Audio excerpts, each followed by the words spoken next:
This is my 2020 Nukeproof Reactor, and I'm going to walk you through all the features and the ups and the downs of owning this bike. We'll start off with the frame, the heart of the bike. It has a aluminum front triangle with a carbon rear swing arm right here. I seem to scratch up the carbon piece way more than the aluminum pieces. Don't know why that is.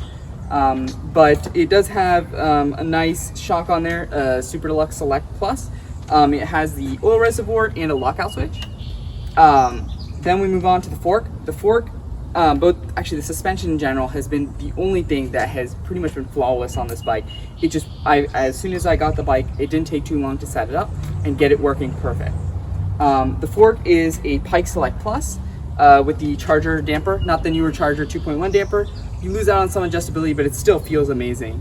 The wheels, it came stock with a set of WTB, I think I-29 wheels or I-30 wheels, something like that.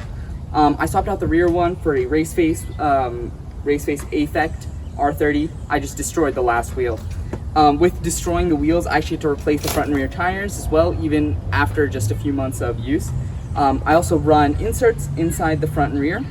I have also upgraded the drivetrain to a box 2 drivetrain. I've had a lot of issues with that, but I'm not going to go into that in this video. For brakes, I upgraded the SRAM Guide REs that originally came with this bike to Magura MT5s.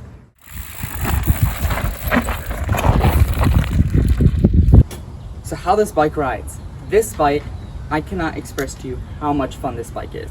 When I first got it, I'm 5 foot, around 5'8", 5'7", 5'8", and this bike, I got the large frame. It felt really big starting off. The wheelbase of this bike is actually bigger than the extra large YTs.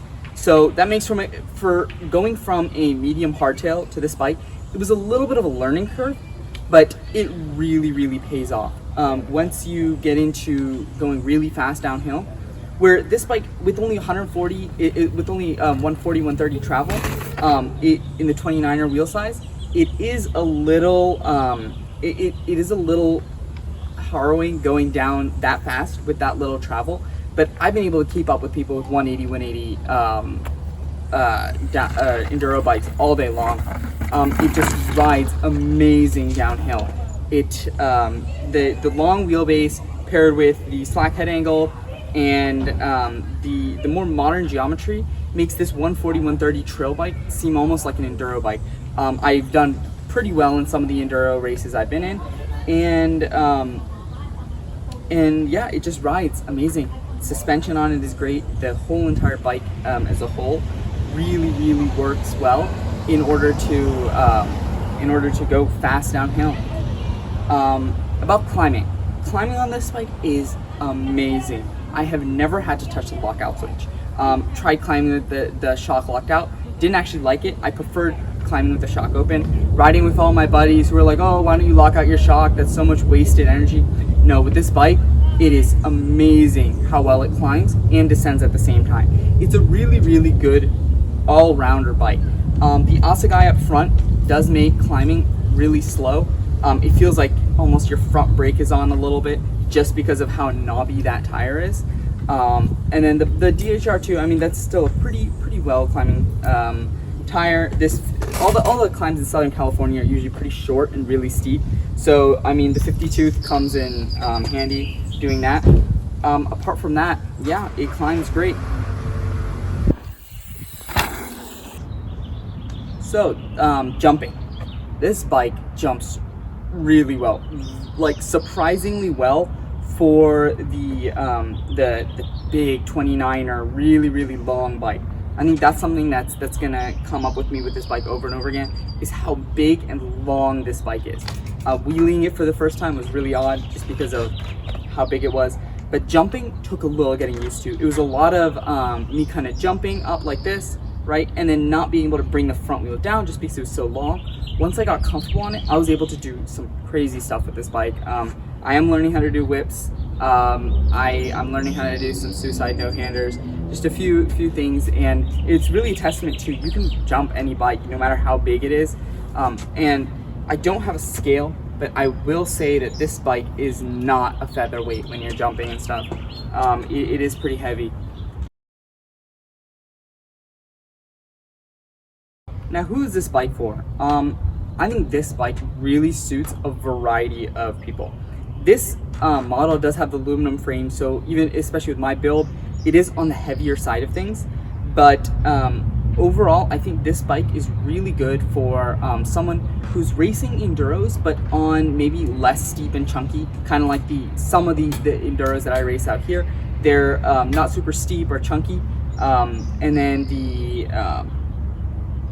then somebody who's looking for you know, just a do-it-all trail bike, something that can, you know, take up hills like a champ, but also can descend really, really well. For me, descending, I put a lot of emphasis on riding here in Southern California. I have the chance to kind of have these more enduro style trails. You kind of just suck it up, climb, and on the way down, you get to really enjoy the ride. There are some cross-country rides here too, but I think either way, if you're looking for something that can just climb a little nicer and descend really well, this bike is the bike for you. Especially at this price point, I think the value was really good. I ended up paying around $2,900 shipped for this bike, and it came with, for brakes, it came with Guide REs, SRAM NX Eagle drivetrain, but the suspension, I think, is where this bike really shines. The suspension just works great, uphill, downhill, and yeah, that's about it. So I've been talking a lot of good stuff about this bike. Now it's time for the bad stuff. I think for me, the component spec was not burly enough for the type of riding I do. You'll see there's a lot of like blemishes. I had to replace a rear wheel. This rear wheel is pretty much on its way out. It really badly needs like a professional true. I've treated it to the best of my abilities. It doesn't work. It didn't help. And I seem to eat up drivetrains as well. The NX drivetrain just quit out on me. This Box 2 drivetrain hasn't worked well from the get-go. I've tuned it, retuned it, contacted warranty support. It hasn't really been working. The frame, I've had to track down so many random creaks and stuff with this bike, and what I realized is a lot of the bolts in here, especially this little mounting bracket down here that holds the shock to this this little axle right here, that mounting bracket didn't have any, actually none of these bolts had any grease or thread lock on from the factory. Contacted them about it. Chain reaction cycles, customer service is pretty much garbage. I contacted them about it, nothing happened about it. They just told me that this stuff that happens during normal wear and tear, but I found this out within the first maybe 2 weeks worth of riding. It was just developing this crazy creak.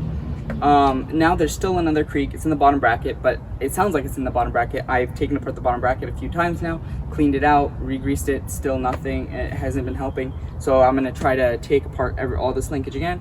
But apart from that, it's a really quiet bike, right? So you still got the protection here. Oh, now I'm saying good things about it again. But another bad thing about it, the brakes, the Guide REs were just horrible from the get-go. They had a lot of power, but halfway down any descent, as soon as they would start to heat up, the power would go down a ton. And I upgraded these Maguras, haven't had too many issues with that. And this dropper post, you know, no seal, it's been working fine. Yeah, a lot of little component things that just didn't work out, but in the end, this bike works amazing. I love this bike. I wouldn't change my past few months or 9 months with the bike.